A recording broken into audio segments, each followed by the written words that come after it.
group has advocated this open general export license covering what you call non-contentious cryptographic goods. Now, I can see the argument that other countries have. The United States, I think, is specifically mentioned, a more flexible approach on this. But what would you actually define as a non-contentious cryptographic good? Okay, well, definitions are always difficult.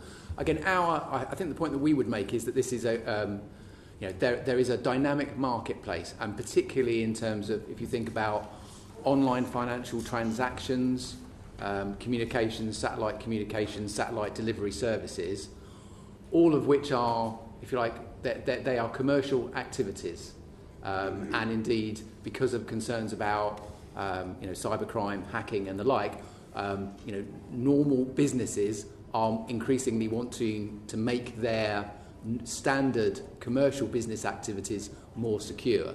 So the sorts of areas that we are thinking of are indeed, satellite communication or satellite service delivery, and or how you go about securing financial transactions that might be being done either online or through mobile telecommunications.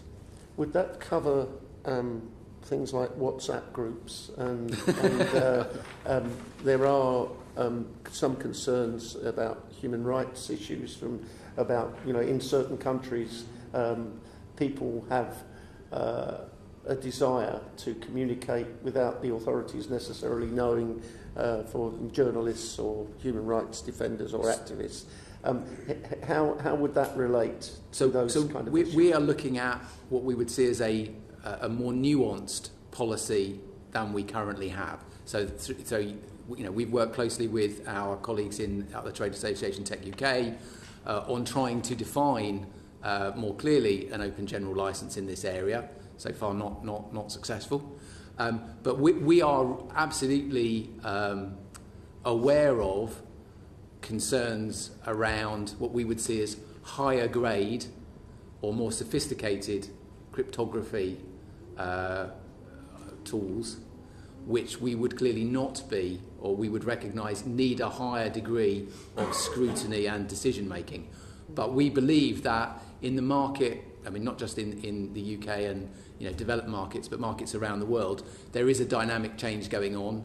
We can't, the UK, risks losing out on business opportunities if we say we are not prepared to work in countries or in particular domains where, again, we're not looking at trying to provide equipment that might be used to monitor people. We're looking at supplying a commercial grade equipment and software that would be used to secure mobile telephony and the others for things like commercial transactions. So again, a mixture of end user kind of scrutiny would be sufficient to determine whether or not this was actually going to the right type of businesses. To be clear, my final question, would that be a product designated control or a country-specific control? So I think what we would be looking at is something that is much more about the type of products, because we would be looking at things that would be common currency in the commercial environment.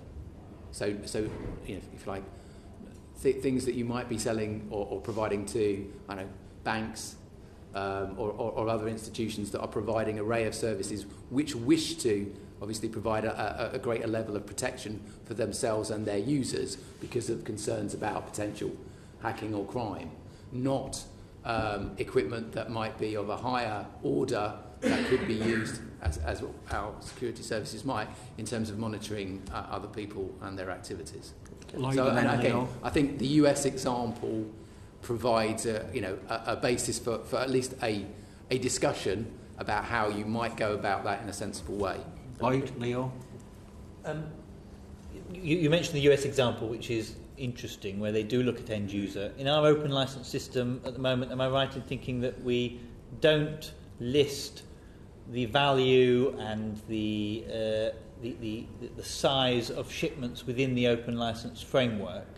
And would that be something that maybe should be added before we look at loosening up? You keep those records, surely. And So in the open general yeah.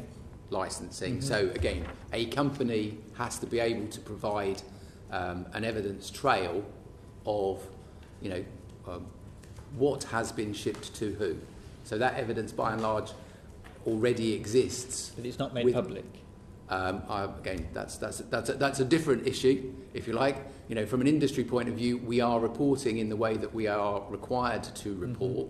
I recognise that, how the authorities are able to lift information from that. I think that's rather more about the data collection and how they aggregate it rather than the collection, the willingness of people to provide information. For individual licences, these are made public. For open licences, they're not. You wouldn't have any objection to this being made available for open licences then?